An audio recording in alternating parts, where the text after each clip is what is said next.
SpaceX pushes Falcon 9 rocket to the edge in rare and risky landing. SpaceX completed a rare rocket landing today, which saw the firm land its Falcon 9's first stage rocket booster in the Atlantic Ocean after flying it faster than it typically does. This was one of the most strenuous landings for the workhorse Falcon 9 rocket, which has more than 300 landings in its flight history. The booster landed on a SpaceX drone ship in the Atlantic Ocean after it launched the European Commission's Galileo navigation satellites to a medium Earth orbit, MEO. This mission was SpaceX's 90th mission of the year, and yet another one where the firm managed to successfully recover a rocket booster. SpaceX Falcon 9 endures more than 700 km/h of additional re-entry speed after sending satellites to MEO. Today's mission followed an April launch of a Galileo satellite, which saw SpaceX expend its Falcon 9 rocket due to the high energy requirements of the mission.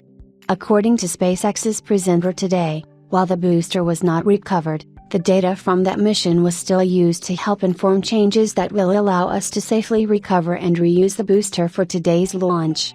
The Falcon 9 lifted off on time from the Cape Canaveral Space Force Station in Florida at 6:50 p.m. Apart from the booster landing and payload separation, the launch was a typical affair. Falcon 9 first stage separated from the second stage at the 2.5-minute mark after liftoff. The mission flew 2 Galileo satellites to MEO, with each satellite weighing roughly 700 kilograms. They will be deployed to an orbit of roughly 23,200 kilometers, according to SpaceX. After it separates from the second stage booster, the Falcon 9 first stage continues to gain altitude, during which its speed decreases. After it reaches its peak, the rocket then starts to fall back to Earth. SpaceX fires up its Merlin engines during this time to slow it down for a vertical landing reorientation.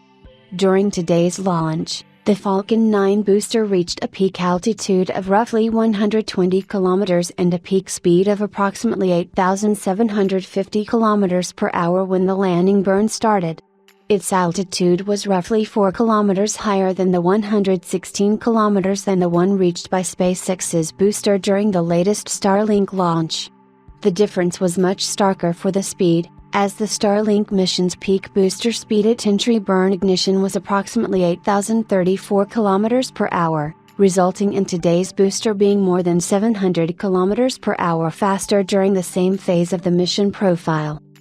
A higher speed means that the rocket faces greater heat and pressure during re-entry. This increases the risk of it breaking up during re-entry or for any of its components, particularly the engines, taking too much stress.